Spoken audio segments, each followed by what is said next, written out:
Quickly, we're going to look at the reports menu where you can, as I said at the beginning of the videos, you can ask for listings of all the materials throughout the system.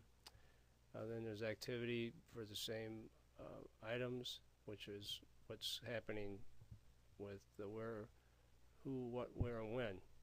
And summary for the end of the month, end of the semester, etc., end of the year. And you can have each of these generated as a PDF file and call them back anytime you want via this all PDFs. But the system, of course, as I said again, is not limited to PDF. You can do XML, Excel, etc., CSV, all types of formats.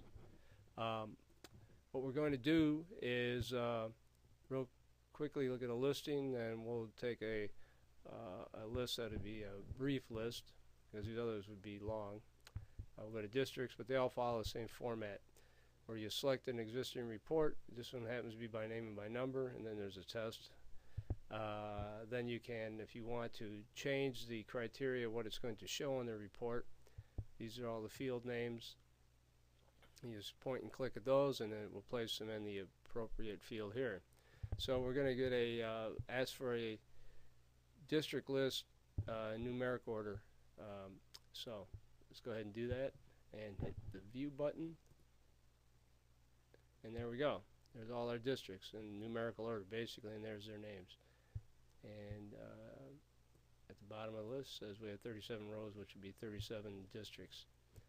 That's basically how all the listings reports would work. Activity, if we did the same thing for a district, see if we have any. So accumulated requests by districts, districts for a period, all kinds of criteria. See what we end up with here.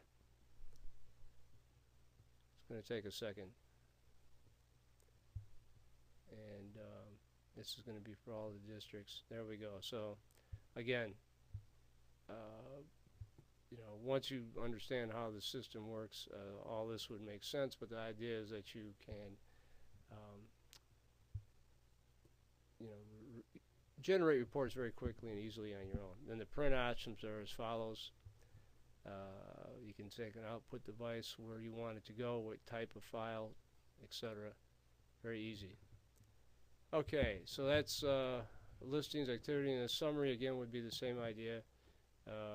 The by district again, and so let's see what we end up here. And by the way, here's the from it too, so you could just pick a district, and which would simplify things, of course. And let's see how long this one takes. Sometimes I suggest people want to go get a coffee or a beer. Okay, let's see. So the grand total, and this is the activity. It's, again, this criteria would make sense once you're trained on the system. Okay, so those were the listings, activity, summary, catalog. Not important to get into right now. That's how you build a catalog to print it, which not many centers do anymore. Their teachers and users print little mini catalogs or mediographies, whatever, however you're referring to them at your end, and so we can move on from there. Another area of interest might be some of the, well, we looked at two of the options already, the mark import and SRU access.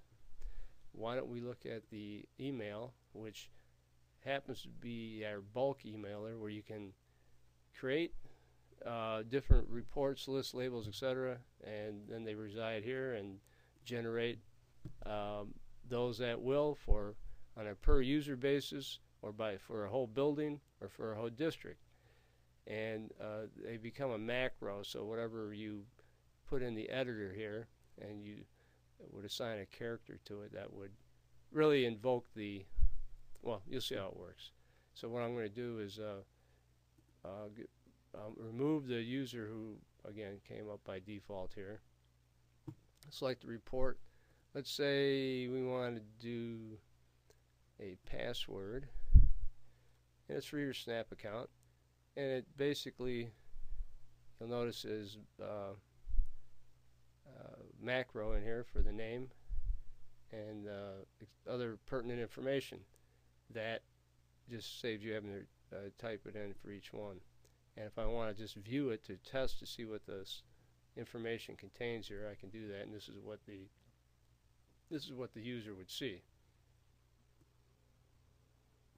And again, you can create your own letter and then or message information and save it, and then it would reside up here in the choose area.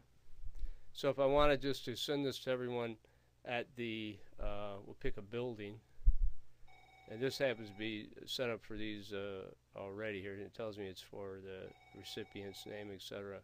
Someone's calling me. Well, I'm going to ignore that call, unless it's my wife. Okay. So at this point in time, this is just handy for what we call broadcasting.